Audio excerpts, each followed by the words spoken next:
Welcome back to our 21 Politics channel.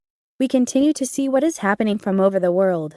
Follow us to know more interesting information. Coronavirus have been raging over the world. It even develops new types. Although, it makes difficulty for developing and creating vaccines, at this time, instead of raw hand confronting two virus, the world at least have had vaccine. In US from a country suffered the most effect because of pandemic, US have become the country of producing vaccines.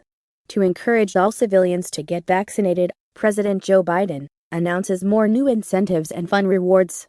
It is also Joe Biden's effort to reach 70% of American adults with at least one shot by July 4th. Let's see what is strategy from Joe Biden. President Biden on Wednesday declared June a national month of action to take aim at the coronavirus pandemic, urging Americans to get vaccinated, aiming to reach his goal of getting at least one COVID vaccination shot into the arms of 70% of the nation's adults by July 4th. The president unveiled a 5-part plan to reach that goal, which included steps to make it easier to get the vaccine and incentives such as free food, beer, and tickets. Biden highlighted that 52% of adults are now fully vaccinated, including 75% of all seniors. Fully vaccinated are safely shredding their masks and greeting one another with a smile. Grandparents are hugging their grandkids again. Small business owners are reopening storefronts and restaurants because of the vaccination strategy, the president emphasized. Biden also said that after combating a pandemic that's taken the lives of more than 600,000 Americans since the beginning of last year, the nation's headed into a summer of freedom, a summer of joy, a summer of get-togethers and celebrations.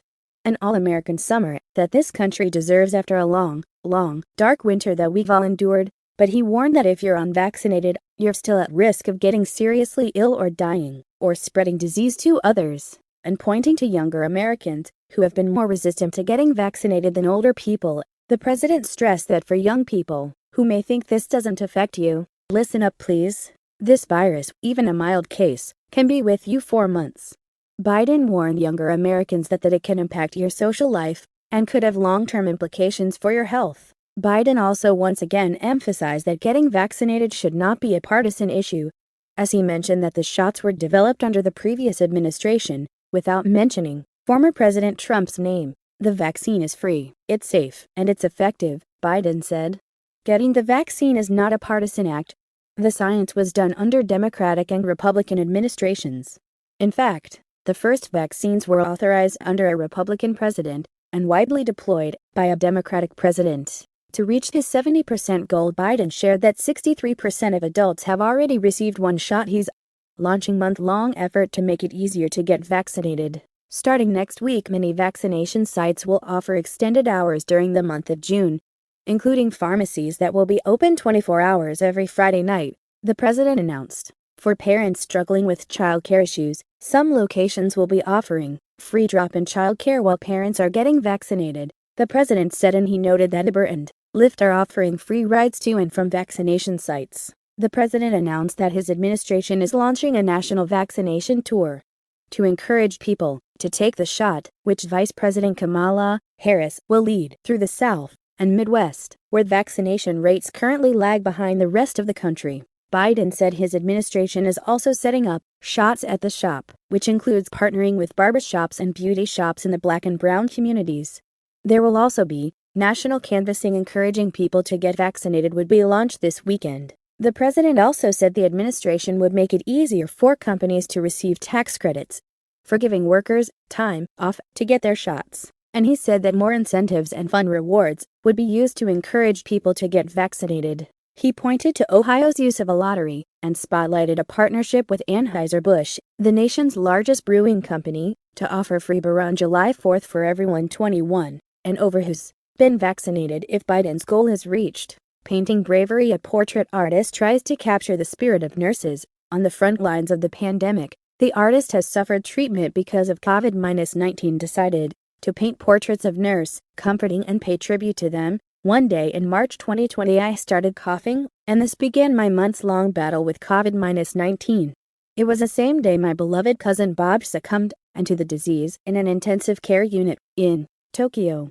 He had been on the Diamond Princess cruise ship with his wife, daughter and son-in-law for an anniversary celebration, and that journey quickly transformed into a nightmare. I live in Bushwick, Brooklyn, across the street from Wyckoff Heights Medical Center, where the first patient to die of COVID in New York had been treated. By the end of March, there was a constant hum on my block caused by the generators of 3 large, white refrigerator trucks, all serving as temporary storage for COVID victims. Every day I would watch nurses and doctors and support staff trudge by on their way to and from long shifts at the hospital. They looked anxious and exhausted. It was hard to imagine the full scope of the horror they were dealing with daily. I decided that if I painted portraits of frontline workers, I would at least be doing my own small part to pay tribute to them. Indeed, in pandemic, nurse, doctors and all crews of health are the people who try the best, even days or nights. Overloading from migrant and U.S. border has been an issue that is discussed at present time, beside COVID-19. In Texas, Governor Greg Abbott also issued order to shut down child migrant facilities in Texas. However, the Department of Health and Human Services insists on against this decision, as they said that HHS's top priority is the health and safety of the children in our care. It can be seen as the claim that we will not shut down child migrant facilities in Texas, despite Abbott's order. Let's see what is going on. Texas Governor Greg Abbott issued an order to pull licenses from such facilities. The Department of Health and Human Services on Wednesday said it would not be shutting down any facilities holding child migrants in Texas, despite an order from Governor Greg Abbott to pull licenses from such facilities. HHS's top priority is the health and safety of the children in our care. We are assessing the Texas directive concerning licensed facilities providing care to unaccompanied children, and do not intend to close any facilities as a result of the order. HHS spokesperson Sarah Lovenheim said. Abbott on Tuesday issued a disaster declaration along the southern border in response to the border crisis. While the declaration focused resources on tackling the wave of migration hitting the border in recent months, it also directed the Texas Health and Human Services Commission to end licenses of childcare facilities that shelters or detains unlawful immigrants or other individuals not lawfully present in the United States under a contract with the federal government. It requires the agency to renew any existing licenses for no longer than 90 days, and to initiate a 90-day period to wind down any such licenses. The Dallas Morning News reported that there are currently 52 state-licensed general, residential, operations, and child placing agencies in Texas that have contracts with the HHS Office of Refugee Resettlement to care for migrant children. The declaration said that the Constitution prohibits the federal government from commandeering the state of Texas or its officials to continue administering state-licensed facilities in response to a federal migrant detention crisis caused by the acts or omissions of the federal government. It comes amid a growing controversy from Republicans over the moving of child migrants into their states. Lawmakers from Tennessee introduced legislation last week that would require the Biden administration to consult state and local officials before resettling migrants into their communities. After it was reported that migrant children were secretly being flown into Tennessee, there are currently more than 17,000 children in HHS custody across the country, according to the latest data from the agencies. It was as high as 22,000 last month, but authorities have been uniting minors with parents or guardians already in the country. That's the end of today. If you like this video, do not hesitate to like and press subscribe below. We will come back with more interesting information in next videos.